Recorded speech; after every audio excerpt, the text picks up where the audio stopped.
तो first episode की शुरुआत होती है सन्नी को दिखाते हुए, जिसे कुछ लोग बेरहमी से एक खुफिया जगह पर ले जाते हैं। जब सन्नी को उस जगह पर ले जाया जाता है तो वो देखता है कि इस जगह पर उसका दोस्त फिरोज भी है, जिसे भी उन लोगों ने उठा के यहाँ पर लेकर आ गए थे। जिसके बाद एक आदमी सन्नी को 500 का नोट दिखाते हुए कहता है कि ये किसने बनाया है, और ये सीन यहीं पर कट होता है। अब कुछ दिन पहले का सीन दिखाया जाता है, जहाँ हमें पता चलता है कि सन्नी एक आर्टिस्ट है और वो हर तरह की पेंटिंग बनाना जानता है। हाल फिलहाल में तो वो सड़क पर 500 रुपए में लोगों की पोर्ट्रेट पेंटिंग बनाता है, और वो भी सिर्फ 15 मिनट में। जिसके बाद वो अपनी नानू की फैक्ट्री में जाता है, जहाँ पर उनकी खुद की प्रिंटिंग प्रेस एजेंसी थी, जो क्रांति पत्रिका नाम के अखबार से छपता था। दरअसल सन्नी के नानू देश में क्रांति लाना चाहते हैं और अपना काम ईमानदारी से करते आ रहे हैं। यहीं पर हम फिरोज को भी देखते हैं, जो कि यहीं पर काम करता है और वो प्रिंटिंग करने में एक्सपर्ट है। और साथ ही में यहाँ पर पता चलता है कि क्रांति पत्रिका ज्यादा नहीं बिक रही है, इसलिए उन लोगों को बहुत ज्यादा लॉस भी हो रहा है। अब सन्नी के बचपन का सीन दिखाया जाता है, जिसमें वो हमें बताता है कि बचपन में सभी बच्चे स्कूल से आने के बाद खेलते थे, लेकिन मैं और फिरोज क्रांति पत्रिका बेचने में लगे रहते थे। पर क्रांति पत्रिका ना तो तब बिकता था और ना अब बिकता है। पर बचपन से ही फिरोज और सन्नी को यह समझ आ गया था कि पैसों की कितनी अहमियत है, इसलिए वो पैसों को बचाते थे और नानू को दे दिया करते थे। अब प्रेजेंट के सीन को दिखाया जाता है, जहाँ पर हम सन्नी को एक कार में उसकी गर्लफ्रेंड अनन्या के साथ देखते हैं, जो कि सन्नी को 31 दिसंबर की पार्टी ज्वाइन करने के लिए कहती है। दरअसल अनन्या एक बहुत ही बड़े रईस बाप की बेटी है और सन्नी हमेशा उसके लेवल का होना चाहता है। अब 31 नाइट के लिए सन्नी और फिरोज पार्टी के लिए पास लेने के लिए जाने लगते हैं, लेकिन वहां जाने के बाद इन्हें पता चलता है कि एक पास की कीमत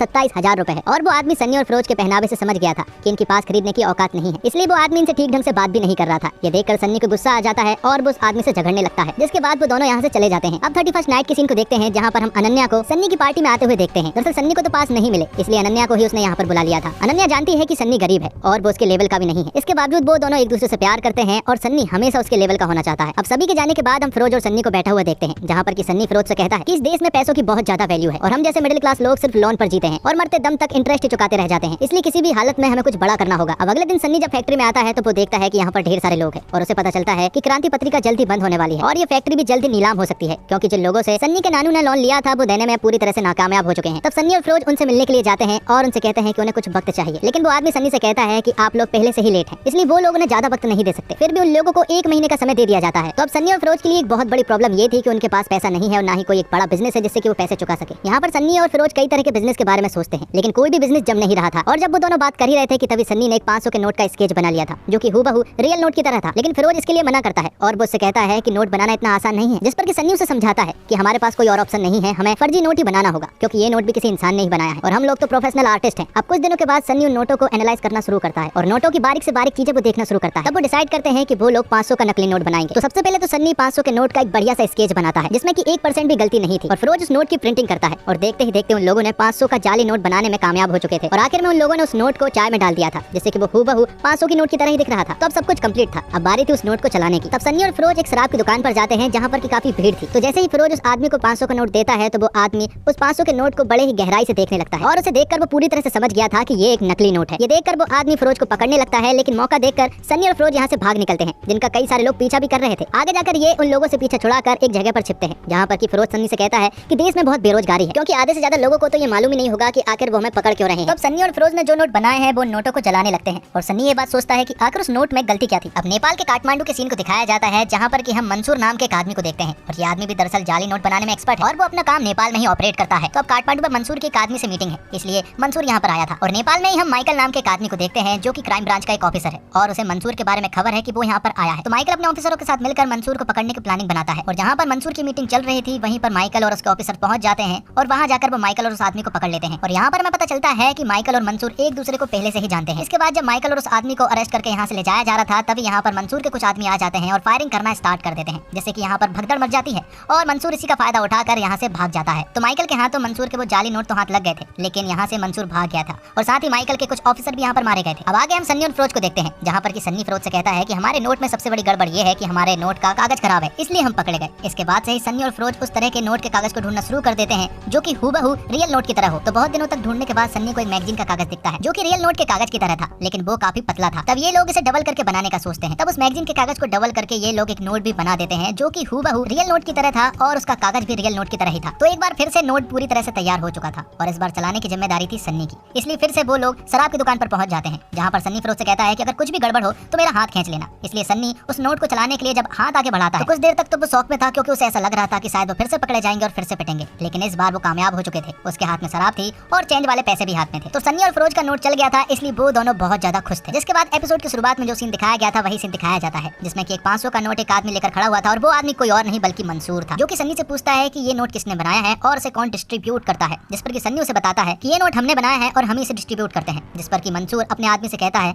कि फिरोज को मार दो और मंसूर का वो आदमी भी अपने ऑर्डर ऑर्डर को फॉलो करने लगता है और गोली चला देता है। और इसी के साथ एपिसोड फर्स्ट यहीं पर खत्म होता है। तो सेकंड एपिसोड की शुरुआत में हमें सन्नी के बचपन का सीन दिखाया जाता है, जहाँ पर वो हमें बताता है कि बचपन में ही उसकी माँ की डेथ हो गई थी, जिसके बाद उसके पिता ने ही उसका ख्याल रखा। वो लोग गरीब थे, इसलिए उसके पिता हमेशा कुछ बिजनेस शुरू करने की सोचते और कुछ लोगों से पैसा उधार लेते, लेकिन जब वो पैसे देने में नाकामयाब हो जाते हैं तो वो शहर को ही छोड़कर भाग जाते हैं। और ऐसा सन्नी के पिता ने कई बार किया। अब कुछ दिनों के बाद वो लोग फिर से शहर छोड़कर जा रहे थे, तो यहाँ पर सन्नी के पिता सन्नी से कहते हैं कि वो उसे उसके नानू के यहाँ पर ले जा रहे हैं। दरअसल सन्नी के पिता समझ गए थे कि सन्नी का उनके साथ रहना ठीक नहीं होगा, इसलिए वो उसे छोड़कर चले जाते हैं। जहाँ पर सन्नी उन्हें काफी देर तक ट्रेन में ढूंढता है, लेकिन कहीं पर भी सन्नी के पिता नजर नहीं आते हैं। और ट्रेन की खिड़की से बाहर देखने पर सन्नी देखता है कि काफी सारे लोग ढेर सारा पैसा लूट रहे हैं, जबकि सन्नी को ये बात नहीं मालूम थी कि ये पैसा सन्नी के पिता का ही है और वो मारे गए हैं। लेकिन फिर भी वो स्टेशन पर उतरकर एक पेंटिंग बनाता है ताकि उसके पिता इस पेंटिंग को देखे और वापस आ जाए। इस तरह से वो ढेर सारी पेंटिंग बनाता है और फिर एक दिन उसके पास फिरोज नाम का लड़का आता है और वो उससे कहता है कि वो इसी तरह स्केच बनाता रहे, क्योंकि हम इससे पैसा कमा सकते हैं। और फिर ऐसा ही करते हैं, वो लोग स्केच बनाते जाते हैं और पैसा कमाते जाते हैं। और फिर कुछ दिनों के बाद सन्नी के नानू यहाँ पर आ जाते हैं, जो कि सन्नी को लेने के लिए आए थे। यहाँ पर सन्नी फिरोज को भी अपने साथ ले जाने के लिए कहता है, जिससे कि नानू भी मान जाते हैं। अब प्रेजेंट के सीन को दिखाया जाता है, जहाँ पर हमें पता चलता है कि फिरोज जिंदा है, बस उसे डराने के लिए वो गोली चलाई गई थी। अब फ्लैशबैक में एक और स्टोरी शुरू होती है और हम मेघा नाम की एक लड़की को देखते हैं, जो कि आरबीआई की एक ऑफिसर थी। वो यहाँ पर कुछ मिनिस्टरों को एक ऐसी मशीन के बारे में बता रही थी जो कि नकली नोटों को डिटेक्ट करती हो, लेकिन यहाँ पर जो बैठे मिनिस्टर हैं वो इसकी बात को ठीक ढंग से सुन ही नहीं रहे थे। और यहीं पर हम माइकल को भी देखते हैं, जो कि मेघा की बातों को पूरी तरीके से सुन रहा था। जिसके बाद जब मिनिस्टर यहाँ से जाने लगते हैं तो माइकल उनके पीछे पीछे जाता है और उनसे कहता है कि उसे अपनी पुरानी टीम वापस चाहिए, लेकिन मिनिस्टर इसके लिए साफ मना कर देते हैं। अब अगले सीन में हम सन्नी और फिरोज को देखते हैं, जो कि एक आदमी से नकली नोटों की डील करने के लिए गए थे, लेकिन उस आदमी को सन्नी के नोट में डाउट लग रहा था। तब सन्नी दो असली नोट के बीच में एक नकली नोट को मिक्स कर देता है और उनसे कहता है कि अगर उन्होंने नकली नोट को पहचान लिया तो वो उसे 1 लाख रुपए देंगे। सन्नी उनसे कहता है कि आप नहीं बता सकते हैं, क्योंकि ये नोट मैंने बनाया है। इसके बावजूद मैं ये नहीं बता सकता कि आखिर इनमें से असली नोट कौन सा है और नकली कौन सा। तो 500 का नोट वो लोग इस आदमी को 150 में बेचने वाले थे और उन्हें 2 करोड़ रुपए का ऑर्डर भी मिल जाता है। लेकिन अब प्रॉब्लम ये थी कि आखिर ये लोग उस आदमी को 2 करोड़ के नकली नोट कैसे देंगे, क्योंकि उनके पास सिर्फ 1 हफ्ता ही था। अब अगले सीन में माइकल को देखते हैं, जिसने की काफी ज्यादा मात्रा में शराब पी हुई थी। तो यहाँ पर माइकल उस मिनिस्टर की एक लड़की के साथ की एडल्ट फोटो उस मिनिस्टर के पास भेज देता है। तो मिनिस्टर का तुरंत ही माइकल के पास कॉल आता है और वो उससे कहता है कि उसने अभी तक फोटो को डिलीट क्यों नहीं किया है, जिस पर कि माइकल उनसे कहता है कि उसे अपनी टीम चाहिए। यहाँ पर माइकल काफी शराब के नशे में था, इसलिए वो मिनिस्टर को गाली गलौज भी कर देता है और मिनिस्टर कॉल कट कर देता है। आगे हम सन्नी को क्रांति पत्रिका की फैक्ट्री में देखते हैं और यहीं पर सन्नी के मुंह बोले चाचू भी यहीं पर मौजूद थे। यहाँ पर सन्नी उनसे कहता है कि अगर उन्हें ढेर सारा अखबार छापना हो तो एक दिन में वो कितना अखबार छाप सकते हैं। तो चाचू सन्नी की बात को समझ गए थे कि आखिर वो किसकी बात कर रहा है, क्योंकि ड्रॉज में एक नकली नोट का स्केच रखा हुआ था, जिसे देखकर चाचू समझ गए थे कि सन्नी नकली नोट बनाना चाह रहा है। जिस पर कि सन्नी उनसे कहता है कि हमारे पास कोई और ऑप्शन नहीं है इस फैक्ट्री को बचाने के लिए,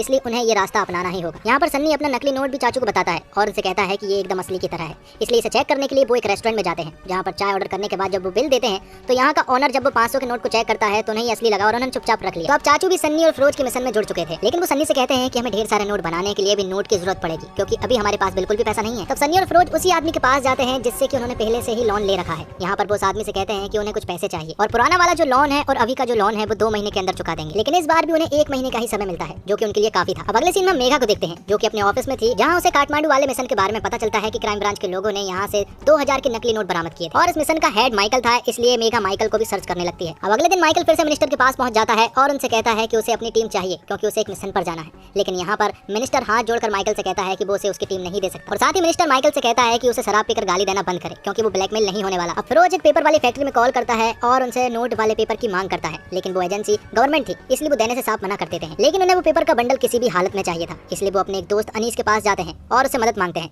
तब अनीस यहाँ पर ढेर सारे लोगों को लेकर आ जाता है, जबकि उन्हें सिर्फ 2-3 लोगों की ही जरूरत थी, इसलिए यहाँ पर अनीस के साथ जितने भी लोग आए हुए थे उन सभी को यहाँ से भगा दिया जाता है। अब ये लोग सामने वाली फैक्ट्री की बिल्डिंग पे थे, जहाँ पर वो वॉचमैन पर नजर रखे हुए थे, लेकिन आज इंडिया का क्रिकेट मैच था, इसलिए सारे एरिया के वॉचमैन वहीं पर आकर क्रिकेट मैच देखने लगे थे। तब अनीस अपने सारे लोगों को बुला लेता है और इन सारे वॉचमैन को ये लोग बंदी बना लेते हैं। सन्नी अंदर जाकर पेपर चेक करने लगता है। काफी देर तक ढूंढने के बाद उन्हें असली वाला पेपर मिल जाता है। तो असली वाले पेपर के बंडल के साथ साथ ये लोग कई सारे और पेपर के बंडल भी साथ में ले आते हैं, क्योंकि ताकि किसी को शक ना हो कि ये लोग सिर्फ उसी पेपर को लेने के लिए आए थे। अब सन्नी, फिरोज और चाचू नकली नोट को बनाने में लग जाते हैं और देखते ही देखते ये लोग 2 करोड़ छाप डालते हैं, जिसके बाद ये उसी आदमी के पास जाते हैं और 2 करोड़ रुपए उसे दे देते हैं। बदले में जो इनका पैसा बन रहा था वो आदमी ने पैसा दे देता है, पर जाते जाते वो आदमी इनसे कहता है कि उसे और पैसे की जरूरत होगी, जिस पर कि सन्नी मान जाता है और देखते ही देखते ये लोग ढेर सारा पैसा छापना शुरू कर देते हैं। और फिर कुछ दिनों के बाद जिन लोगों से उन्होंने पैसे लिए थे वो उनके पास जाते हैं और पुराने लोन के साथ साथ वो नया लोन भी चुका देते हैं और साथ ही अब उनकी क्रांति पत्रिका की फैक्ट्री भी बच चुकी थी। ये देखकर नानू सन्नी से कहते हैं कि आखिर उसने ये कैसे किया, जिस पर कि सन्नी उन्हें कहता है कि उसने एक नया बिजनेस खोला है, जिसमें कि उसके साथ जो पार्टनर है उसी ने उसे पैसे एडवांस दिए हैं। लेकिन नानू यहाँ पर समझ चुके थे कि उन्होंने कुछ गड़बड़ की है, लेकिन नानू ये नहीं जानना चाह रहे थे कि आखिर उन्होंने क्या गड़बड़ की। अब अगले सीन में हम सन्नी और अनन्या को एक रेस्टोरेंट में देखते हैं, जो कि यहाँ पर डिनर करने के लिए आए थे। थोड़ी देर के बाद यहाँ पर एक वेटर आता है, जैसे कि अनन्या चुपचाप से अपना क्रेडिट कार्ड दे देती है, क्योंकि अनन्या को मालूम है कि सन्नी के पास पैसा नहीं होता है। जिस पर कि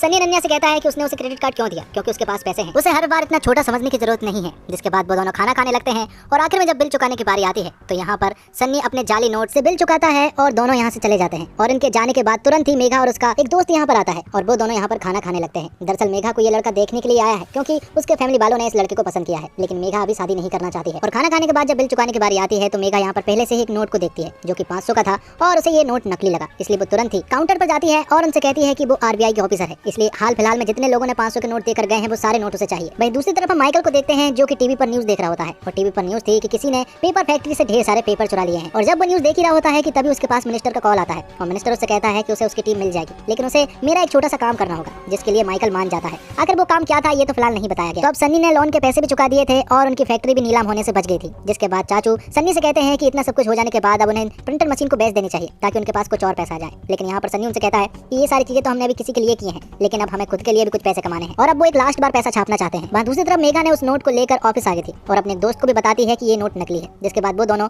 उस नोट को चेक करने लगते हैं और उन्हें पता चलता है कि ये नोट सचमुच ही नकली है। आगे माइकल अपने एक जूनियर ऑफिसर को अपने पास बुलाता है और उससे कहता है कि मिनिस्टर टीम के लिए मान चुका है और उन्हें बस उस मिनिस्टर का एक काम करना है। जिसके बाद सन्नी और उसके साथी एक लास्ट बार पैसा छापना शुरू करते हैं और वो ढेर सारा पैसा छाप देते हैं और इसी के साथ एपिसोड 2 यहीं पर खत्म होता है। थर्ड एपिसोड की शुरुआत में हमें बताया जाता कि फर्जी नोट आखिरकार किस तरह से हमारे देश में एंटर होते हैं। नेपाल, भूटान और पाकिस्तान से सबसे ज्यादा फर्जी नोट हमारे देश में एंटर होते हैं और फिर बताया जाता कि नोटों को थोड़े थोड़े करके बाजार में फैलाया जाता है। तो मंसूर ने एक टीम बनाई थी जो कि इन्हीं लोगों को पकड़ने का काम करेगी। तो माइकल यहाँ पर सभी को प्रोसेस बता रहा होता है कि आखिर ये नोट हमारे देश में कैसे एंटर होते हैं। जिसके बाद शेखर हमें बताता है कि इन फर्जी नोटों के पीछे किन बड़े बड़े लोगों का हाथ है, जिसमें पहला नाम था मंसूर दलाल और उसकी लास्ट लोकेशन जॉर्डन की है। वो इंडिया भी खुफिया तरीके से आता है लेकिन किसी को भी नहीं मालूम पड़ता। तो मंसूर दलाल का फर्जी नोटों के पीछे एक बहुत बड़ा कनेक्शन है। दूसरा नाम आता है जितेंद्र जोशी का, जिसे सभी लोग जीतू काका कहते हैं और ये भी मंसूर के साथ ही काम किया करता है। तीसरा नाम है सैयद बिलाल नायक, जिसे सब बिलाल कहते हैं और बिलाल ही मंसूर के पैसों को डिलीवर करता है। आगे आरबीआई का ऑफिस दिखाया जाता है जिसमें कि मेघा अपने ऑफिसर से कह रही थी कि जो नोट उसे रेस्टोरेंट से मिला है वो उसकी लोकेशन जानना चाहती है और इस नोट के पीछे कौन है वो ये छानबीन भी करना चाहती है। लेकिन वो ऑफिसर मेघा से कहता है कि हम जेम्स बॉन्ड नहीं है, ये काम पुलिस का है और वैसे भी उन्होंने एनआईए वालों को इस नोट के बारे में बता दिया है, वो लोग इस नोट के बारे में पता कर लेंगे। आगे एविडेंस रूम में हम माइकल को देख पाते हैं। उस एविडेंस रूम में 2000 के वो ढेर सारे नोट थे जो कि उन्हें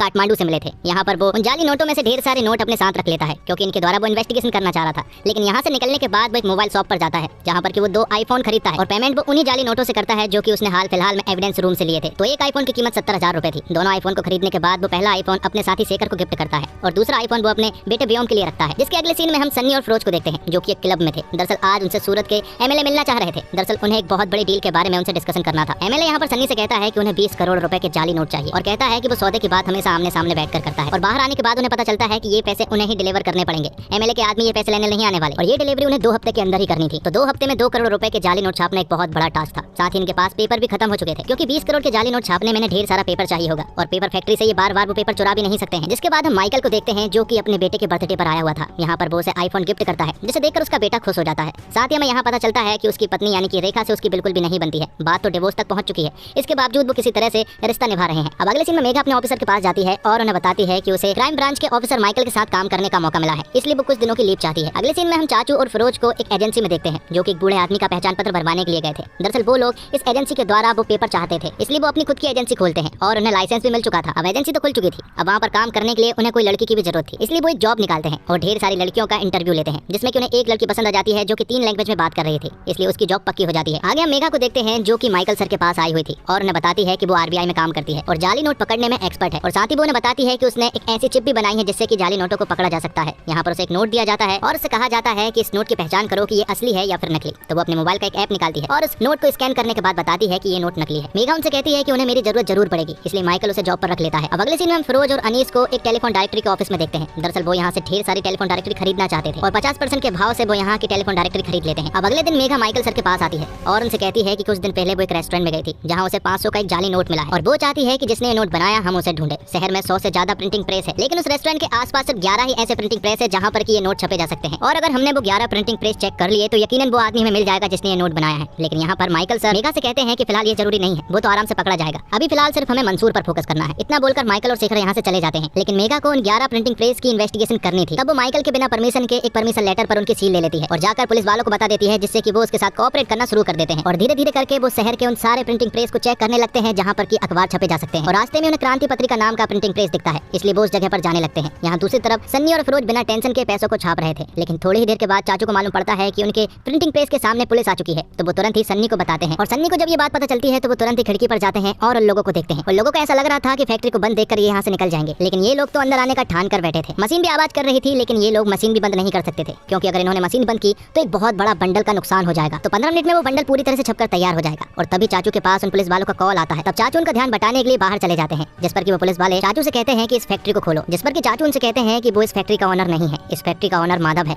और बिना परमिशन के वो इस फैक्ट्री को नहीं खोल सकता। लेकिन तभी मेघा नोटिस करती है कि अंदर से मशीन चलने की आवाज आ रही है, पर थोड़ी देर में ही वो तुरंत बंद भी हो जाती है। लेकिन ये सुनने के बाद तो अब उन्हें अंदर जाना ही था, इसलिए शटर को खुलवाया जाता है और वो लोग अंदर जाकर चेक करना शुरू कर देते हैं। यहाँ फैक्ट्री के अंदर ही फिरोज और सन्नी सारे पेपर्स वाले नोटों को लेकर एक रूम में छिपे हुए थे। लेकिन मेघा यहाँ पर कुछ कटिंग के टुकड़े देखती है, साथ ही वहीं पर एक बॉक्स भी था जिसमें कि वो सारे खराब नोट पड़े हुए थे और मेघा उस बॉक्स के धीरे धीरे नजदीक भी जा रही थी। साथ ही हम मेघा के पीछे ही सन्नी को देख पाते हैं, जिसके हाथ में एक स्पैनर था और वो बस मेघा को मारने ही वाला था। लेकिन तभी यहाँ पर मेघा के पास माइकल सर का कॉल आ जाता है और उन्हें ये बात मालूम चल चुकी थी कि उसने परमिशन लेटर पर उनका सील लिया है। और यहाँ उस पुलिस ऑफिसर के पास भी एसीपी सर का कॉल आ जाता है और वो तुरंत ही यहाँ से निकल जाने को कहते हैं। ये सुनने के बाद तो मेघा और वो पुलिस ऑफिसर तुरंत यहाँ से निकल पड़ते हैं, जिससे कि सन्नी और उसके साथी बाल बच चुके थे। जिसके बाद ये अपना काम करना फिर से शुरू करते हैं। लेकिन थोड़ी देर के बाद हम देखते हैं कि यहाँ पर सन्नी के नानू आ जाते हैं और उनके हाथ में ढेर सारा पैसा भी था और वो सन्नी से कहते हैं कि उन्हें नहीं मालूम है कि ये पैसे उसके पास कहाँ से आए, शायद वो रखना भूल गया होगा। जबकि सन्नी को ऐसा लग रहा था कि वो लोग पकड़े गए हैं, जिस पर चाचू सन्नी को बताते हैं कि ये पहले भी हो चुका है। वो बताता है कि माधव की मेमोरी धीरे धीरे लॉस हो रही है। यहाँ ऑफिस में मेघा माइकल सर से माफी मांगती है और उनसे कहती है कि ऐसा दोबारा नहीं होगा, जिस पर कि माइकल सर भी उसे माफ कर देते हैं। अब अगले सीन में हम सन्नी और फिरोज को देखते हैं, जो कि सूरत जा रहे थे क्योंकि उन्हें 20 करोड़ रुपए की डिलीवरी करनी थी। और रास्ते में एक चेक पॉइंट पड़ता है जहाँ पर कुछ पुलिस वाले खड़े हुए थे और वो सन्नी के ट्रक की तलाशी करना भी शुरू कर देते हैं। शुरुआत के कुछ बॉक्स में उन्हें टेलीफोन डायरेक्टरी मिलती है, लेकिन आगे जाली नोट रखे थे और ये बात सन्नी बहुत अच्छे से जानता था, इसलिए वो एक पैर को पीछे मारता है और वहाँ से कुछ शराब की बोतल निकल आती है, जिससे कि उन पुलिस वालों को ये लगता है कि ये लोग इन्हीं शराब की बोतलों को बिना परमिशन के दूसरी तरफ ले जा रहे हैं। जिसके बाद वो इनसे डील करते हैं और 30,000 में वो डील फाइनल भी कर लेते हैं। तब सन्नी ने इन पैसों की सूरत में सही सलामत डिलीवरी कर दी थी। तो इस काम को करने के बाद सन्नी और फिरोज काफी खुश थे और वापस लौटते वक्त वो एक क्लब में पार्टी भी करते हैं। लेकिन जब वो अपने घर लौटते हैं तो यहाँ पर हम नानू को देखते हैं, जिन्हें कि उनके काम के बारे में सब कुछ पता चल गया था। वो यहाँ पर सन्नी और फिरोज को बहुत बुरा सुनाते हैं और आखिर में सन्नी और फिरोज को अपने घर से बाहर भी निकाल देते हैं। और इसी के साथ एपिसोड 3 यहीं पर खत्म होता है। तो 4th एपिसोड की शुरुआत में हम देखते हैं कि वित्त मंत्रालय द्वारा एक ऐसी मशीन लॉन्च होती है जिसके द्वारा जाली नोटों के बारे में पता लगाया जा सकता है। और ये मशीन दरअसल में मेघा ने ही बनाई थी और इस मशीन का नाम रखा जाता है धनरक्षक। जिसके बाद हम माइकल को देख पाते हैं, जो कि अपनी पत्नी रेखा के घर पर था। दरअसल आज वो उसके बेटे व्योम को घुमाने के लिए अपने साथ ले जाने वाला था। जब वो रास्ते में होता है तो वो उससे कहता है कि आज वो उसे पाव भाजी खिलाएगा और रास्ते में जब वो उसे पाव भाजी खिलाता है तो उसके बेटे व्योम का पेट खराब हो जाता है, इसलिए वो उसे तुरंत ही अपने घर ले आता है और वो उससे कहता है कि मम्मी को वो कुछ भी ना बताए। इसलिए वो व्योम को तुरंत ही घर छोड़कर यहाँ से भाग जाता है। यहाँ सन्नी अपनी पुरानी लाइफ में वापस आ चुका था और फिर से 15 मिनट में पोर्ट्रेट पेंटिंग बनाने वाला काम चालू कर दिया था। यहाँ पर वो 6000 वाली पेंटिंग को 2000 में भी बेचता है। हालांकि उस पेंटिंग की कीमत 2000 से भी कम थी, लेकिन ये बात सिर्फ सन्नी ही जानता है। जिसके बाद हम चाचू और सन्नी को बात करते हुए देख पाते हैं। सन्नी यहाँ पर चाचू को बताता है कि उसने नानू के साथ जो किया वो बहुत बुरा किया, लेकिन जो काम उसने किया उसके लिए उसे 1% भी गिल्ट नहीं है। अब जब चाचू अपने घर जाते हैं तो वो देखते हैं कि नानू यहाँ पर नहीं है। वो फैक्ट्री में भी चेक करते हैं और लोग से पूछते भी हैं कि आखिर नानू कहाँ पर है, लेकिन नानू कहीं पर भी दिखाई नहीं दे रहे थे। इसलिए वो तुरंत ही सन्नी के पास कॉल करते हैं और वो लोग भी ढूंढना शुरू कर देते हैं, लेकिन नानू कहीं भी नहीं थे। और दूसरी तरफ हम माइकल को देखते हैं, जो कि अपनी पत्नी रेखा के फ्रेंड के पास कॉल करता है और उसे धमकाता है और उसे कहता है कि तुम्हारी वजह से ही आज मेरी बीवी मुझे डिवोर्स दे रही है। इसके अगले सीन में हम सन्नी और फिरोज को पुलिस स्टेशन में देख पाते हैं, जहाँ पर उन्हें कंप्लेंट तो फाइल दर्ज करा दी थी, लेकिन उन्हें एसीपी सर से मिलने नहीं दिया जा रहा था। लेकिन यहाँ पर कुछ बड़े लोग आते हैं और वो बिना परमिशन के ही अंदर घुस जाते हैं। ये देखकर सन्नी को बहुत ज्यादा गुस्सा आ जाता है और वो भी अंदर घुस जाता है, जहाँ पर वो एसीपी सर को बताने लगता है कि उसके नानू मिसिंग है और उनकी मेमोरी लॉस है, इसलिए उन्हें अभी ढूंढना होगा। लेकिन वो एसीपी सर सन्नी से ठीक ढंग से बात नहीं कर रहे थे, जिस पर कि सन्नी उनसे कहता है कि आप मेरे नानू को ढूंढकर कोई एहसान नहीं कर रहे हैं, क्योंकि ये आपकी ड्यूटी है और हमारे टैक्स देने की वजह से ही आपकी पेमेंट बनती है। यहाँ पर सन्नी उस एसीपी से और भी बुरी बातें कहता है, इसलिए वो एसीपी इन्हें लॉकअप में बंद कर देता है। अब अगले सीन में माइकल को देखते हैं, जो कि अपनी पत्नी रेखा के मम्मी पापा के यहाँ पर गया था। वो उनसे कहता है कि रेखा मुझे डिवोर्स दे रही है। वो अपनी बेटी को समझाए कि ऐसा ना करे, लेकिन रेखा के पेरेंट्स भी रेखा की साइड ही थे। यहाँ पुलिस स्टेशन में थोड़ी देर के बाद चाचू आ जाते हैं और वो सन्नी और फिरोज की वेल करवा देते हैं। साथ ही वो सन्नी को बताते हैं कि नानू मिल चुके हैं, जो कि पास ही की गली में घूम रहे थे। तब ये सभी लोग अपने घर आ जाते हैं, जहाँ पर कि नानू सो रहे थे क्योंकि उनकी तबीयत खराब है और सन्नी और फिरोज नहीं चाहते हैं कि वो नानू के सामने आए। लेकिन अगले ही दिन वो लोग एक डॉक्टर के पास जाते हैं, जहाँ पर कि डॉक्टर उन्हें बताते हैं कि उन्हें गंभीर बीमारी हुई है और उनकी सर्जरी भी होनी है, लेकिन इस सर्जरी को कोई रेयर डॉक्टर ही कर सकता है। लेकिन उन डॉक्टरों का 1 महीने पहले से ही अपॉइंटमेंट लेना पड़ता है। जिसके अगले सीन में हम माइकल और शेखर को देखते हैं, जो कि क्लब में शराब वगैरह पी रहे होते हैं और बिल पेड वो उन्हीं पैसों से करते हैं जो कि उन्हें काठमांडू से बरामद हुए थे। और जब वो घर जा रहे होते हैं तो तभी माइकल को रास्ते में एक जर्नलिस्ट मिलती है जिसका नाम कमला था और उसने माइकल के साथ पास्ट में कुछ बुरा किया है। अब माइकल को तो हैंगओवर हो गया था और मेघा और शेखर जब घर आ रहे होते हैं तो मेघा शेखर से कमला के बारे में पूछती है कि आखिर वो जर्नलिस्ट कौन थी, जिस पर कि शेखर उन्हें बताता है कि कमला ने माइकल सर के साथ बहुत बुरा किया है। माइकल और उसका एक दोस्त था दुबे, जिन्होंने एक एनकाउंटर किया था और कमला ने उसे मर्डर के रूप में तब्दील कर दिया था। और माइकल के डिवोर्स के पीछे भी कमला का ही हाथ है और जहाँ जहाँ माइकल को प्रमोशन मिलना था वहाँ उन्हें डिमोशन मिला और इसी के चलते उनका दोस्त दुबे ने खुद को गोली मार ली थी और उसने एक नोट पर लिखा था कि ये उसका आखिरी एनकाउंटर होगा। अब अगले दिन टीवी में न्यूज दिखाई जाती है जिसमें कि ढेर सारे जाली नोट पकड़े जा रहे थे और ये सारे जाली नोट धनरक्षक के द्वारा पकड़े जा रहे थे, क्योंकि धनरक्षक मशीन अब सभी जगह पर अवेलेबल हो चुकी थी, इसलिए अब किसी भी जाली नोट को पकड़ना बहुत ही आसान हो गया था। जिसके बाद जॉर्डन का सीन दिखाया जाता है, जहाँ पर कि हम मंसूर को देखते हैं और उसे जब ये बात मालूम चलती है कि उनके सारे नोट अब पकड़े जा रहे हैं, क्योंकि धनरक्षक नाम की एक मशीन आ गई है जो कि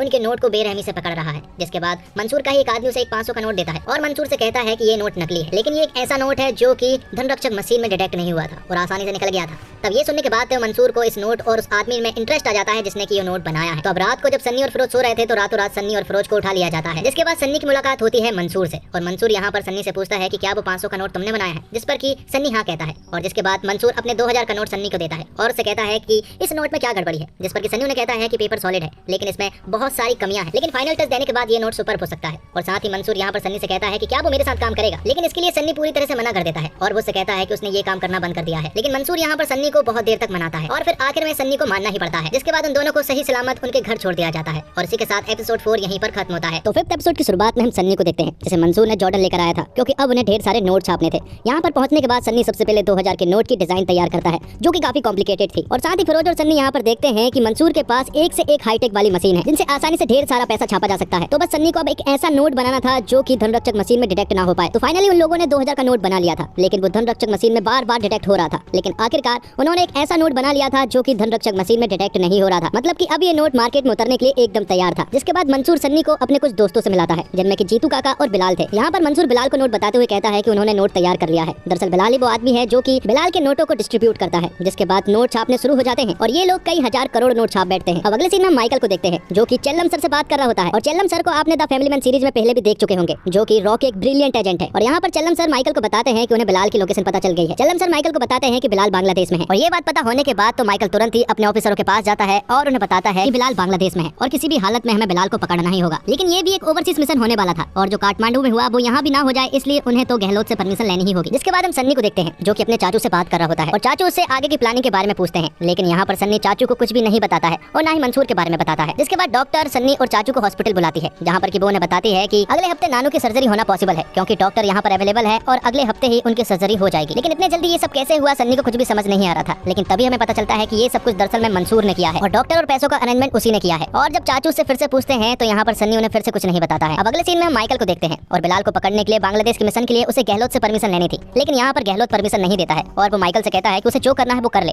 लेकिन सब कुछ अनऑफिशियली रहेगा क्योंकि जो काठमांडू में हुआ उसके बाद से वो बांग्लादेश मिशन के लिए परमिशन नहीं दे सकता। जिसके बाद माइकल तिवारी के पास कॉल करता है और ये तिवारी कोई और नहीं बल्कि हमारे द फैमिली मैन सीरीज के श्रीकांत तिवारी होते हैं। यहाँ पर माइकल तिवारी से बांग्लादेश मिशन के लिए कुछ फेवर मांगता है। जिसके बाद माइकल अपनी टीम को लेकर बांग्लादेश पहुंच गया था, जहाँ पर कि तिवारी के कहने पर यहाँ के कुछ आर्मी के सोल्जर्स माइकल का साथ दे रहे थे, लेकिन वो अनऑफिशियली तरीके से कुछ भी नहीं करेंगे, जो भी ऑफिशियल रहेगा सिर्फ वो वही काम करेंगे। और उन आर्मी सोल्जर्स को बिलाल की लोकेशन मालूम थी जो कि जंगलों के रास्ते से होकर जाने वाले थे। तो बिलाल यहाँ पर एक आदमी से मिलता है, जिसके बाद वो लोग जंगलों के रास्तों से होते हुए निकलने लगते हैं, लेकिन बीच रास्ते में ही बिलाल को थोड़ा सा शक होता है और वो बीच रास्ते में ही रुक जाता है। और थोड़ी छानबीन करने के बाद बिलाल को मालूम पड़ता है कि आगे मिलिट्री है, क्योंकि मिलिट्री की जीप के टायर जमीन पर थे और वो समझ गया था, इसलिए वो तुरंत ही वापस होने लगते हैं। यहाँ पर जब वो उन मिलिट्री सोल्जर्स को मालूम पड़ता है कि बिलाल वापस जा रहा है तो माइकल उनसे पकड़ने की बात कहता है, लेकिन वो आर्मी सोल्जर्स अनऑफिशियली तरीके से कुछ भी नहीं करने वाले थे, इसलिए यहाँ पर माइकल शेखर को लेकर तुरंत ही निकल पड़ते हैं। ये देखकर वो मिलिट्री सोल्जर्स भी शेखर और माइकल का पीछा करना शुरू कर देते हैं। जिसके बाद माइकल और शेखर जंगल में उस जगह पर पहुंच जाते हैं जहाँ पर कि बिलाल के लोग मौजूद थे और यहीं पर इनके बीच मिलिट्री के सोल्जर्स भी आ चुके थे जो कि माइकल का साथ दे रहे थे और बिलाल के कुछ लोग भी यहीं पर मौजूद थे जो कि इनके ऊपर फायरिंग कर रहे थे। लेकिन आगे चलकर उन्हें लगता है कि वो यहाँ से जिंदा नहीं बच पाएंगे,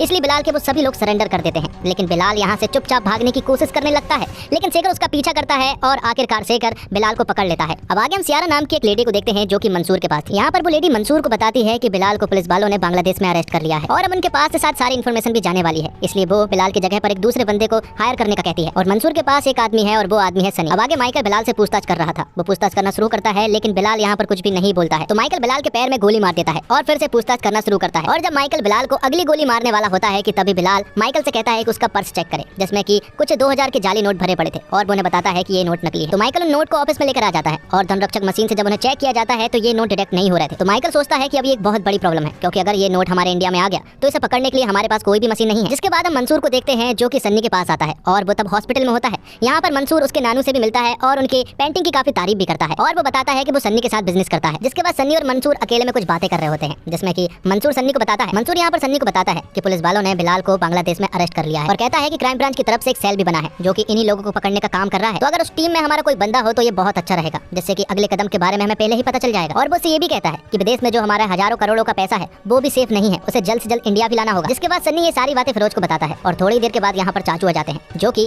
सन्नी से कहते हैं कि उसे उसका बॉस बिल्कुल भी पसंद नहीं आया, वो कुछ जरूर बुरा कर रहा है। लेकिन यहाँ पर सन्नी चाचू से ठीक ढंग से बात नहीं करता है और उनके बीच में एक जोरदार झगड़ा भी हो जाता है। आगे हम माइकल को देखते हैं जो कि हॉस्पिटल में बिलाल से पूछताछ कर रहा होता है कि आखिर मंसूर के साथ कौन कौन काम करते हैं, जिस पर कि बिलाल उन्हें बताता है कि एक आर्टिस्ट नाम का बंदा है जो कि काफी इंटेलिजेंट है और वो मंसूर का एकदम खास आदमी है और उसे आर्टिस्ट के बारे में ज्यादा कुछ नहीं मालूम। दूसरी तरफ हम सन्नी को कॉफी शॉप में देखते हैं जहाँ पर की मेघा भी थी। यहाँ पर सन्नी मेघा से दोस्ती बढ़ाने की कोशिश करने लगता है और सन्नी यहाँ पर मेघा से दोस्ती करने में कामयाब भी हो जाता है। यहाँ दूसरी तरफ बिलाल माइकल को बताता है कि उस आर्टिस्ट ने 2000 का नोट बनाया है और मंसूर मुंबई आया है और मुंबई वो तभी आता है जब बहुत बड़ी प्रॉब्लम हो जाती है। वो जरूर यहाँ पर आर्टिस्ट से मिलने ही आया होगा, तो अगर आर्टिस्ट को पकड़ लिया तो मंसूर को आसानी से पकड़ा जा सकता है। यहाँ कॉफी शॉप में सनी और मेघा आपस में बात कर रहे होते हैं और बातों ही बातों में सनी को मालूम पड़ता है कि मेघा रहने के लिए फ्लैट ढूंढ रही है और ये सुनने के बाद तो सनी उसे तुरंत ही फ्लैट दिखाने के लिए ले जाने लगता है। फ्लैट देखने के बाद मेघा को ये घर बहुत ज्यादा पसंद आता है और वो यहाँ पर रहने के लिए मान जाती है और जब वो फ्लैट देख ही रही होती है कि तभी सनी उसके पास आता है और उसे कहता है कि उसके मोबाइल की बैटरी डेड हो गई है और उसका मोबाइल भी ले लेता है। तो मोबाइल लेने के बाद सनी मेघा के मोबाइल में एक ऐसा ऐप इंस्टॉल कर देता है जिससे कि सारी जानकारी अब सनी के पास आराम से पहुंच जाएगी। बाहर निकलने पर मेघा सनी से थैंक्स कहती है क्योंकि बहुत कम दाम में उसे फ्लैट मिल चुका था और साथ ही जाते जाते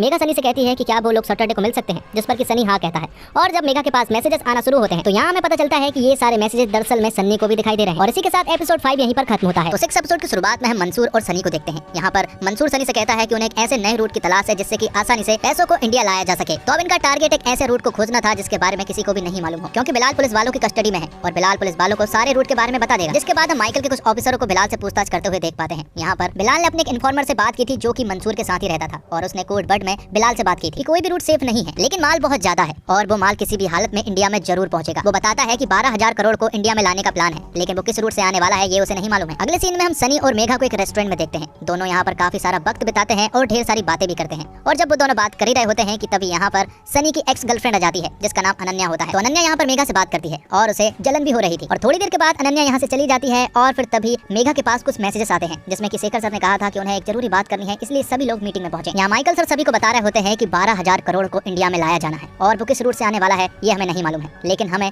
कड़ी निगरानी करनी होगी ताकि वो नोट और उन आदमियों को पकड़ा जा सके। तो यहाँ पर सनी नए रूट की खोज की तलाश में लग जाता है। सबसे पहले वो सोचता है कि हमें ये सारा पैसा नेपाल बॉर्डर से लाना चाहिए लेकिन ये सारी इन्फॉर्मेशन पुलिस वालों तक पहुंच रही थी और तभी यहाँ पर हम एक इन्फॉर्मर को देखते हैं जो कि मंसूर के यहाँ पर रहकर बिलाल को सारी खबर देता था। आगे हम मेघा और सनी को आपस में वक्त बिताते हुए देखते हैं और जब मेघा के पास कुछ मैसेजेस आते हैं वो सारे मैसेजेस सनी के पास भी पहुंचते हैं और इस बार गुजरात रूट के बारे में बात हो रही थी। तब सनी मंसूर भाई के पास कॉल करता है और उन्हें बताता है कि जिस रूट के बारे में हम प्लानिंग करते हैं उन रूट के बारे में पहले ही पुलिस वालों को मालूम चल जाता है। हमारे बीच में जरूर कोई ना कोई इन्फॉर्मर जरूर है, इसलिए हमें बहुत ही सतर्कता से ये काम करना होगा। वहाँ दूसरी तरफ ऑफिस में भी सबके ऊपर शक होता है क्योंकि इनकी सारी बातें भी बाहर लीक हो रही थी, इसलिए माइकल सर सभी के मोबाइल फोन ले लेते हैं। अब सनी फिर से मंसूर भाई से कांटेक्ट करता है और उन्हें नए रूट के बारे में बताता है और उनके पास एक प्लान भी था जिसके बारे में वो लोग डिस्कस कर रहे होते हैं। अब आगे इंडिया और बर्मा के बॉर्डर पर नागालैंड को दिखाया जाता है और इसी सीमा से एक ट्रक आता है जिससे कि कुछ मिलिट्री सोल्जर्स उस ट्रक को अपने कब्जे में ले लेते हैं और इस ट्रक में से 6 करोड़ के जाली नोट मिलते हैं। और थोड़ी देर के बाद माइकल सर के पास मेघा का कॉल आता है और मेघा माइकल सर को बताती है कि चेन्नई के बॉर्डर पर उन्हें 5 करोड़ रुपए के जाली नोट मिले हैं। लेकिन माइकल सर को कुछ भी समझ नहीं आ रहा था कि आखिर ये सब कुछ क्या हो रहा है, क्योंकि बाहर से तो 12,000 करोड़ रुपए आने थे लेकिन ये तो टुकड़ों में आ रहे हैं। जिसके बाद मेघा माइकल सर को बताती है कि दरअसल में ये पुराने स्टॉक का जाली नोट है क्योंकि ये धनरक्षक मशीन में डिटेक्ट हो रहा है और जो हाल ही में नोट बना है वो धनरक्षक मशीन में डिटेक्ट नहीं हुआ था, मतलब कि वो कहीं ना कहीं सेफ है और इन पैसों से हमारा ध्यान भटकाने का काम चल रहा है। जिसके बाद हम सनी और मंसूर भाई को बात करते हुए देख पाते हैं और ये लोग गुजरात के अलंग से पैसों को लाने का प्लान बना लेते हैं। थोड़ी देर के बाद यहाँ पर सनी और उसके साथ ही एक आदमी के पास जाते हैं जिनके पास ये सिप थी और ओमान के द्वारा अलंग में पैसा लाया जाना था। जिसके बाद ओमान का सीन दिखाया जाता है जहाँ एक क्लब में सनी और फिरोज थे। यहीं पर एक आदमी से वो डील करते हैं जो कि सिप को अलंग ले जाने वाला था। यहाँ पर वो उसे $8,000 में मना लेते हैं, पर यहाँ पर फिरोज सनी से कहता है कि उनका सिप में जाना ठीक नहीं होगा, लेकिन सनी उससे कहता है कि सिप में पैसा सेफ तो होगा लेकिन हमारा उसके साथ रहना जरूरी है। तो जब ये लोग सिप से रास्ता तय कर रहे होते हैं तब सनी की तबियत बिगड़ने लगती है और उसे उल्टियां भी हो रही थी। तब यहाँ पर एक लड़की सनी को एक गोली देती है जिससे कि उसे नींद आ जाती है और जब सनी जागता है तो उसके पास एक अर्जेंट कॉल आता है और उसे बताया जाता है कि अलंग में नारकोटिक्स वाले पहले ही पहुंच चुके हैं और वो यहाँ पर छानबीन भी कर रहे हैं, इसलिए पैसों से भरा सिप को यहाँ ना लाया जाए बल्कि वो लोग वापस चले जाए। इसलिए सनी तुरंत ही ड्राइवर के पास जाता है और उसे कहता है कि हमें वापस जाना होगा क्योंकि अगर हम वहाँ पहुंचे तो हमें पुलिस पकड़ लेगी। लेकिन यहाँ पर ड्राइवर उसे कहता है कि वो लोग वापस नहीं जा सकते क्योंकि उनके पास इतना फ्यूल ही नहीं है। तब वो लोग एक प्लान बनाते हैं और मुंबई की एक जगह पर उन कंटेनर में ट्रैकर लगाकर उन्हें पानी में छोड़ देते हैं और यहाँ पर उनके पास 3 कंटेनर थे और तीनों कंटेनरों में वो ट्रैकर लगाकर उन्हें पानी में छोड़ देते हैं। जिसके बाद खाली सिप को वो मुंबई भेज देते हैं, जिसे देखकर बहुत सारी भीड़ उमड़ आई थी और टीवी पर भी न्यूज चलाई जा रही थी कि एक अनजान सिप हमारे मुंबई में जा पहुंचा है जो कि भटक चुका था। लेकिन इस सिप पर माइकल सर को पूरी तरह से शक हो रहा था। वो शेखर को भी ये बात बताते हैं और तुरंत ही उस जगह पर पहुंच जाते हैं। लेकिन यहाँ पर छानबीन करने पर उन्हें कुछ भी गड़बड़ नहीं लगी। लेकिन दूसरी तरफ सनी अपने साथियों के साथ उस जगह पर पहुंच जाता है जहाँ पर की कंटेनर थे। वहाँ से उन सारे कंटेनरों को आसानी से निकाल लेता है और ट्रक के सहारे उन्हें ले जाने लगता है। और आगे हम सनी और फिरोज को देखते हैं जो कि अपने काम से बहुत ज्यादा खुश थे और पैसों के ढेर पर वो बैठे हुए थे। और इसी के साथ एपिसोड 6 यहीं पर खत्म होता है। तो 7th एपिसोड की शुरुआत में हम सनी और फिरोज को देखते हैं जिन्होंने अपने काम को पूरी तरह से कंप्लीट कर लिया था और अब उनके पास ढेर सारा पैसा भी था, इसलिए वो एक फ्लैट भी खरीद लेते हैं। और अब सनी और फिरोज को ऐसा लगने लगा था कि आगे शायद अब कोई भी प्रॉब्लम नहीं आएगी। जिसके बाद हम माइकल को गहलोत के यहाँ पर देखते हैं जहाँ पर माइकल गहलोत को बताता है कि देश में 12,000 करोड़ रुपए की एंट्री हो चुकी है जो कि पूरी तरह से फेक है और उन्हें किसी भी मशीन के द्वारा पहचाना नहीं जा सकता। यहीं पर मेघा भी थी जो कि गहलोत से कहती है कि हम ऐसे नोटों को सुपर नोट कहते हैं क्योंकि ये पूरी तरह से परफेक्ट परफेक्ट होते हैं, इन्हें कोई भी नहीं पकड़ सकता। इन्हें सिर्फ एक ही तरीके से पहचाना जा सकता है और वो भी इन नोटों को जलाकर। और फेक नोट जब जलता है तो वो थोड़ा सा लाल हो जाता है। जिसके बाद हम सन्नी के नानू को देखते हैं। यहाँ पर सन्नी अपने नानू के पास आता है और उनसे कहता है कि अब हमारी क्रांति पत्रिका ऑनलाइन हो चुकी है, जिसका नाम उन लोगों ने ई क्रांति रखा था। मतलब कि अब कोई भी क्रांति पत्रिका को ऑनलाइन पढ़ सकता है, जो कि नानू का सपना था। तो मेघा के पास जो ऐप सन्नी ने डाला था, उस ऐप के द्वारा फिरोज भी उसके मैसेजेस पढ़ता था और फिरोज उससे कहता है कि वो मेघा के प्यार में पड़ गया है, जबकि हमें उससे दूर रहना चाहिए क्योंकि हम उसके क्लोज सिर्फ उसे यूज करने के लिए गए थे। अब आगे हम सन्नी को मेघा के घर पर देखते हैं। यहाँ पर दोनों आपस में कुछ बातें करते हैं, जिसके बाद सन्नी मेघा को एक पेंटिंग गिफ्ट करता है और सन्नी मेघा को बताता है कि ये पेंटिंग उसने 15 साल की उम्र में बनाई थी। जिसके बाद मेघा सन्नी को कुछ अलग अलग देशों के नोट बताती है और उनसे कहती है कि ये सारे नोट जाली नोट है और इन्हीं नोटों में हमारा 500 का नोट भी था, जो कि सनी नहीं बनाया था। मेघा उससे कहती है कि जो फेक नोट लोगों ने बनाए हैं वो सारे लोग पकड़े गए हैं, सिवाय इस 500 का नोट जिसने बनाया है वो ही नहीं पकड़ा गया है, लेकिन जल्द वो भी पकड़ा जाएगा। अब वो दोनों बाहर आकर कुछ खाना खाते हैं और आपस में थोड़ा टाइम स्पेंड करते हैं। जिसके बाद सेल्फी वगैरह लेते हैं और फिर घर आ जाते हैं। घर आने के बाद उनके बीच नजदीकियां काफी बढ़ चुकी थी और वो इंटीमेट भी हो जाते हैं। जिसके बाद सुबह होती है तो सनी चुपचाप से मेघा के मोबाइल को उठाता है और उसके मोबाइल से वो ऐप इंस्टॉल कर देता है, जिससे कि वो मेघा के मोबाइल पर नजर रखा करता था। जिसके बाद मेघा अपने 500 का नोट देखती है और उसे कुछ याद आ जाता है, इसलिए वो तुरंत ही अपनी एक फ्रेंड को कॉल लगाती है। आगे हम देखते हैं कि 12,000 करोड़ रुपए इंडिया में तो आ चुके थे, लेकिन इन्हें ठिकाने लगाना बहुत ज्यादा मुश्किल था। 50-100 करोड़ रुपए की बात होती तो ये लोग ठिकाने लगा देते, लेकिन ये अमाउंट बहुत ज्यादा बड़ा था और इन्हें मार्केट में पहुंचाना उससे भी ज्यादा मुश्किल था। जिसके बाद मंसूर सनी के पास कॉल करता है और उसे काफी चिल्लाता है, क्योंकि स्टॉक का सिर्फ 10% ही पैसा मार्केट तक पहुंचा था, जबकि उन्हें ये पैसा जल्द से जल्द खत्म करना था। यहाँ दूसरी तरफ मेघा माइकल सर के पास आती है और उन्हें बताती है कि 500 का नोट और 2000 का नोट जो बना है वो दोनों एक ही आदमी ने बनाए हैं। दरअसल में 500 का नोट तो एक सैंडविच नोट है, जिसे 2 पेपरों के साथ मिलाकर बनाया गया, लेकिन 2000 का नोट एकदम सीधा बना है। लेकिन ये एक ही आदमी ने बनाया है, क्योंकि अगर इसे जूम करके देखा जाए तो दोनों नोट में आपको एक एस बनता हुआ दिखाई देगा और जिस आदमी ने भी ये नोट बनाया है वो अपनी छाप छोड़ना चाहता है। साथ ही यहाँ पर हमें पता चलता है कि गुजरात के सूरत में एक एमएलए के पास 50 करोड़ रुपए के नोट पकड़े गए हैं और वो जाली नोट दरअसल में सैंडविच नोट है। तो अगर हमें ये पता चल जाए कि आखिर ये सैंडविच नोट किसने बनाया है तो हम पता कर सकते हैं कि 2000 के नोट भी किसने बनाए हैं। इसलिए हमें सूरत के एमएलए का मुंह खुलवाना होगा। अब आगे हम माइकल और शेखर को एमएलए के यहाँ पर देखते हैं, जहाँ पर कि उसके ऊपर कई सारे आरोप लगे हुए थे। लेकिन माइकल उनसे कहता है कि अगर वो हमें बता दे 20 करोड़ के नोट आपको किसने डिलीवर किए हैं तो सीबीआई उसका पीछा छोड़ देगी। लेकिन एमएलए उनसे आश्वासन चाहता था और उनसे गारंटी मांगता है कि क्या गारंटी है कि सीबीआई मेरा पीछा छोड़ देगी। तब माइकल तुरंत ही गहलोत सर के पास कॉल करता है, लेकिन गहलोत सर कॉल नहीं उठाते हैं और व्हाट्सएप पे भी मैसेज सीन नहीं कर रहे थे। और फिर कुछ देर के बाद एक न्यूज पब्लिक में फैलती है और ये खबर गहलोत के पास भी पहुंच चुकी थी। 2000 करोड़ के नोट इंडिया में आ चुके हैं, जो कि पूरी तरह से फर्जी हैं, जबकि ये न्यूज दरअसल में माइकल ने ही न्यूज में फैलाई थी। जिसके बाद गहलोत माइकल को बुलाता है और कहता है कि ये तुम्हारा काम है, लेकिन माइकल उनसे कहता है कि ये उसका काम नहीं है, यहाँ पर वो एक फेवर के लिए आया है। माइकल उससे कहता है कि ये नोट आर्टिस्ट नाम के एक आदमी ने बनाया है और अगर आर्टिस्ट पकड़ा गया तो जरूर मंसूर भी पकड़ा जाएगा और अगर मंसूर पकड़ा गया तो अगले इलेक्शन में आप ही की जीत होगी। उन्हें बस एक काम करना होगा कि एमएलए को किसी भी तरह से आप बनाएं। तो माइकल के कहने पर गहलोत तुरंत ही एमएलए के पास कॉल करता है और उससे आर्टिस्ट के बारे में पूछता है, लेकिन आर्टिस्ट के पते के बारे में तो उन्हें नहीं मालूम था, लेकिन उसे डील करने का कॉन्टैक्ट था, इसलिए उसे डील करने की प्लानिंग करने लगते हैं। तब एमएलए अपने कुछ आदमियों को कॉल लगाता है और आर्टिस्ट से डील करने को कहता है। ये बात अब फिरोज के पास भी पहुंच चुकी थी, जबकि उनके लिए तो ये एक सुनहरा मौका था, क्योंकि उन्हें तो ये पैसे ठिकाने ही लगाने थे। जिसके बाद हम सन्नी और मेघा को खाना खाते हुए देख पाते हैं कि तभी सन्नी के पास फिरोज का कॉल आता है और वो उसे बताता है कि सूरत का एमएलए हमसे फिर से डील करना चाहता है। जबकि दूसरी तरफ हम देखते हैं कि माइकल सर और मेघा भी ये सारी बातें सुन रहे होते हैं और फिर वो बार्गेनिंग करना शुरू कर देते हैं। एमएलए ने एक बहुत ही अच्छा ऑफर देता है, लेकिन फिलहाल डील फाइनल नहीं होती है। अब घर आने पर माइकल फिरोज से कहता है कि उसे इस काम में थोड़ी गड़बड़ी लग रही है, क्योंकि हमें थोड़ा काम स्लो करना चाहिए, क्योंकि हमारे पास एक बहुत बड़ा अमाउंट है और सोच समझकर ही हमें इन पैसों को मार्केट में ले जाना होगा। जिसके बाद हम मंसूर को देखते हैं, जिसके पास सियारा आती है और वो उससे कहती है कि जो पैसा इंडिया में है उन्हें जल्द से जल्द मार्केट में ले जाना होगा, क्योंकि मंसूर से ऊपर भी कुछ लोग हैं जिन्हें जवाब देना पड़ता है। आगे हम माइकल को देखते हैं, जिसके पास उसकी पत्नी रेखा आती है और यहाँ पर वो दोनों आपस में बात करते हैं और यहाँ पर रेखा उसे बताती है कि हमारे बीच में पहले ही सब कुछ खत्म हो चुका था। भले ही हम दोनों ने एक दूसरे से प्यार किया और लव मैरिज की, लेकिन एक समय के बाद वो सब कुछ खत्म हो गया था। अब अगले सीन में हम मंसूर को इंडिया में देखते हैं और वो अपने अड्डे पर आता है, जहाँ पर वो देखता है कि सिर्फ 10% ही स्टॉक खत्म हुआ है। तो यहाँ पर वो सन्नी को काफी चिल्लाता है और थोड़ी देर के बाद यहाँ पर मंसूर के पास एक आदमी आता है और वो उसे बताता है कि जो खबरी हमारे बीच में था हमने उसे पकड़ लिया है। जिसके बाद मंसूर उस आदमी के पास जाता है और उसे जान से मार देता है। जिसके बाद मंसूर सन्नी और फिरोज से कहता है कि गलती गलती होती है, छोटी हो चाहे बड़ी, उसका अंजाम सिर्फ एक ही होता है। यहाँ पर वो फिरोज और सन्नी को डराने की कोशिश कर रहा था, क्योंकि पैसा अभी तक मार्केट में नहीं पहुंचा था और उन्हें जल्द से जल्द पैसा मार्केट में पहुंचाना होगा, क्योंकि स्टॉक बहुत बड़ा है। तब सन्नी मंसूर से कहता है कि वो जल्द से जल्द इन पैसों को ठिकाना लगा देगा। और फिर अगले सीन में हम माइकल को देखते हैं, जिसके पास एमएलए का मैसेज आता है और वो यहाँ पर माइकल को बताता है कि सन्नी डील के लिए मान गया है। और इसी के साथ एपिसोड 7 यहीं पर खत्म होता है। तो एक एपिसोड की शुरुआत में हम सन्नी और फिरोज को देखते हैं, जिनके पास अब कोई और रास्ता नहीं था एमएलए से डील करने के अलावा। और फिर अगले सीन में हम माइकल और रेखा को देखते हैं, जिनका कोर्ट में डिवोर्स हो रहा था। यहाँ पर माइकल जज साहब से कहता है कि जो उसका फ्लैट है वो रेखा के नाम करना चाहता है, लेकिन रेखा कहती है कि वो आपकी मेहनत की कमाई का है, इसलिए वो आपके पास ही रहेगा। और इसी के साथ उनका डिवोर्स हो जाता है। जिसके बाद हम सन्नी और उसके नानू को खाना खाते हुए देख पाते हैं। यहाँ पर नानू सन्नी से कहते हैं कि उसके सपने में हमेशा एक बुरा ख्याल आता है और वो ख्याल ये है कि सन्नी कुछ बुरा काम करता है और उन्हें उसने पकड़ लिया है, जबकि ये सब कुछ सच में हो चुका है, लेकिन मेमोरी लॉस के कारण नानू को कुछ भी याद नहीं है। लेकिन नानू अब बिल्कुल ठीक है। तो एमएलए की अब सन्नी से डील होने वाली है और ये सारी इन्फॉर्मेशन अब क्राइम ब्रांच के पास है। तो उनकी डील जो है वो एक बिल्डिंग में होने वाली थी और माइकल यहाँ पर सन्नी को पकड़ने के लिए एक तगड़ी प्लानिंग करता है और उसे पकड़ने के लिए माइकल ने ढेर सारे ऑफिसरों को अपॉइंट किया था। जिसके बाद हम सन्नी और फिरोज को देखते हैं, जो कि अलग अलग कार से उस बिल्डिंग में घुसते हैं। फिरोज के पास ढेर सारा पैसा था और वो एक बैंक से यहाँ पर आया हुआ था और माइकल एक ऑफिस में था और वहाँ बैठे बैठे वो बिल्डिंग के सारे सीसीटीवी फुटेज को देख रहा था। यहीं पर मेघा भी मौजूद थी। तो सन्नी सनी भी अब बिल्डिंग में पहुंच चुका था और वो 6th फ्लोर पर था। तब एमएलए से कॉन्टेक्ट किया जाता है और उसे 6th फ्लोर पर बुलाया जाता है। लेकिन यहाँ पर मेघा और एक ऑफिसर पैसा लेकर जाते हैं और 6th फ्लोर पर पहुंचने के बाद वो एक जगह पर रुककर उसका इंतजार करते हैं। लेकिन काफी देर हो चुकी थी पर आर्टिस्ट अभी तक नहीं आया था। थोड़ी ही देर के बाद मेघा अपने ऑफिसरों से कहती है कि उसे नीचे उतर कर देखना चाहिए क्योंकि उसे कोई भी पहचानता नहीं है और किसी को शक भी नहीं होगा। तब यहाँ पर ऑफिसर उसे ऑर्डर दे देते हैं। जिसके बाद सनी अपनी कार से उनके थोड़े नजदीक आता है तो यहाँ पर वो मेघा को देखता है और मेघा को देखने के बाद वो वहीं पर रुक जाता है। हालांकि वो कार थोड़ी दूर थी इसलिए मेघा ने सनी को नहीं देख पाई थी। जिसके बाद सनी अपनी कार को पीछे करने लगता है और मौका देखकर यहाँ से भाग निकलता है। लेकिन बिल्डिंग में और भी ढेर सारे ऑफिसर्स थे जो कि सनी की कार का पीछा करने लगते हैं। उनके पास सारे सीसीटीवी कैमरे भी मौजूद थे। तो सनी अपनी व्हाइट कलर की कार से निकलकर फिरोज के साथ रेड कलर की कार में बैठता है और वो फिरोज को बताता है कि ये एक ट्रैप था, हमें पकड़ने की बहुत तगड़ी प्लानिंग की है किसी ने। तो सारे ऑफिसर सब 2nd फ्लोर पर आ चुके थे और यहीं पर फिरोज और सनी भी मौजूद थे। जिसके बाद वो यहाँ पर क्लीनर के कपड़े बदलते हैं और यहाँ से जाने की कोशिश करने लगते हैं। बीच रास्ते में ही इन्हें माइकल मिलता है। माइकल इनकी कार को रोकता है जहाँ पर सनी उन्हें बताता है कि वो क्लीनर है और सफाई कर्मचारी है, इसलिए उन्हें जल्दी जाना होगा क्योंकि उन्हें किसी और भी जगह जाकर काम करना है। तब माइकल उनका आइडेंटिटी कार्ड मांगता है। वो लोग चेक करते हैं और सब सही था। माइकल उनसे पूछता है कि यहाँ पर व्हाइट कलर की एसयूवी कार थी, क्या उन्होंने देखी है? जिस पर कि सनी उन्हें बताता है कि 5 मिनट पहले तक वो इसी लाइन में खड़ी थी लेकिन वो अब जा चुकी है। ये बात सुनने के बाद माइकल सनी को यहाँ से जाने देता है। लेकिन तभी एक ऑफिसर माइकल को बताता है कि हमें व्हाइट कलर की एसयूवी कार मिल चुकी है लेकिन उसके अंदर कोई भी इंसान नहीं है। ये सुनने के बाद तो माइकल सनी की कॉलर पकड़ लेते हैं और सनी को पता चल गया था कि अब वो पकड़े जाने वाले हैं, इसलिए वो फुल रफ्तार में अपनी कार को भगाता है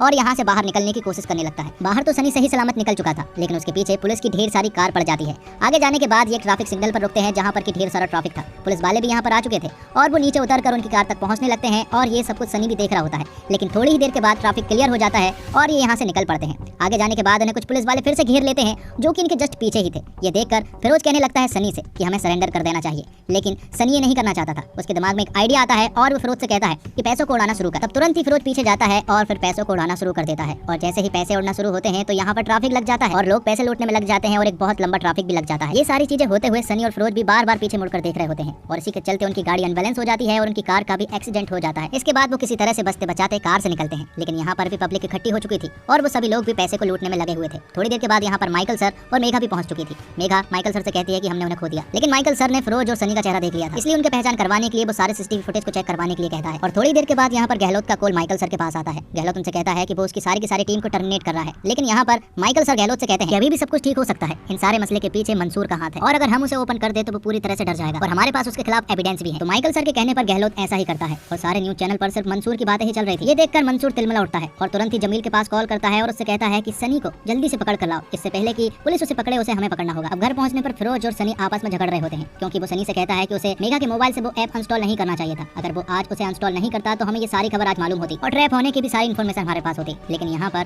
सनी फिरोज से कहता है कि उसे अच्छी फीलिंग नहीं आ रही थी, उसने पहले भी कहा था कि उसे ये नहीं करना चाहिए। तब यहाँ पर फिरोज सनी से कहता है कि अब हमारे पीछे मंसूर भी पड़ा है और पुलिस वाले भी, हम लोग बीच में फंस चुके हैं। जिसके बाद हम सनी को मेघा के घर पर देखते हैं। दरअसल सनी बहुत दिनों के बाद मेघा के घर पर पहुंचा था, इसलिए मेघा उसे पूछती है कि आखिर वो इतने दिनों तक कहाँ था। जिस पर कि सनी उसे कहता है कि वो ट्रैवलिंग कर रहा था और कुछ दिनों के बाद उसे फिर से जाना है। और फिर वो मेघा के घर से जैसे ही बाहर निकलता है तो वो तुरंत ही जमील के पास कॉल करता है और उसे अपनी सारी सिचुएशन के बारे में बताता है। लेकिन जमील उसे कहता है कि मंसूर सर अपना साथ नहीं छोड़ते हैं और अपनों का तो बिल्कुल भी नहीं, इसलिए वो सनी से कहता है कि वो मेरे टच में रहे। अब अगले सीन में हम सायरा और मंसूर को देखते हैं। यहाँ पर सायरा मंसूर से कहती है कि उसका खेल जल्द से जल्द खत्म होने वाला है क्योंकि जो ऊपर लोग बैठे हुए हैं वो उसके साथ अच्छा नहीं करेंगे और तुम्हारे पैसे भी अब बिल्कुल सेफ नहीं है। ये सारी बातें सुनने के बाद मंसूर तुरंत ही जमील के पास कॉल करता है और वो जमील से कहता है कि सनी को ठिकाने लगा दो। साथ ही यहाँ पर जीतू काका भी मंसूर के साथ था, इसलिए वो उसे भी इंडिया भेजने की बात कहते हैं। यहाँ दूसरी तरफ माइकल के पास सीसीटीवी फुटेज के द्वारा एक छोटी सी फुटेज थी, लेकिन वो चेहरा ठीक ढंग से नहीं दिखाई दे रहा था, लेकिन उसे स्कैन करने में उन्हें काफी ज्यादा वक्त लगेगा। जिसके अगले सीन में हम सनी और फिरोज को देखते हैं जो कि एक जगह पर खड़े हुए थे कि तभी यहाँ पर जमील और उसके साथ जीतू काका भी आ जाते हैं। वो यहाँ पर फिरोज और सनी को एक जगह पर ले जाने लगते हैं और बीच रास्ते में ही सनी को इनके ऊपर शक होता है कि ये लोग हमें मारने के लिए ले जा रहे हैं। जिसके बाद ये लोग सनी और फिरोज को एक खुफिया जगह पर ले जाते हैं और यहाँ पर जीतू काका उनसे कहते हैं कि उसने मंसूर सर के साथ बहुत बुरा किया है, इसलिए उन्होंने ही उसे मारने का ऑर्डर दिया है। जिसके बाद जब ये लोग फिरोज और सनी को मारने ही वाले होते हैं कि तभी यहाँ पर अनीस आ जाता है अपनी पूरी की पूरी गैंग लेकर और अनीस की गैंग में टू मेनी लोग थे, इसलिए इन्हें सरेंडर होना पड़ता है। तब सनी तुरंत यहाँ से निकल पड़ता है और यासिर चाचा के पास कॉल लगाता है, लेकिन कॉल वो नहीं उठा रहे थे, इसलिए वो उनके पास एक वॉइस मैसेज छोड़ देता है। अब अनीस उन्हें एक घर में लाता है जहाँ पर अनीस उनसे कहता है कि उन्हें कुछ दिनों के लिए अंडरग्राउंड हो जाना चाहिए क्योंकि मंसूर और पुलिस उन्हें ढूंढ रही है और किसी भी वक्त उन्हें वो ढूंढ सकती है। और तभी सनी के पास यासिर चाचा का कॉल आता है और वो उसे बताते हैं कि क्रांति पत्रिका फैक्ट्री में आग लग चुकी है और उस फैक्ट्री के अंदर नानू भी थे और उनकी भी डेथ हो गई है। यहाँ दूसरी तरफ माइकल की फैमिली अब डिवोर्स होने के बाद अपने घर को शिफ्ट कर रही होती है। जाते जाते माइकल अपने बेटे से मिलता है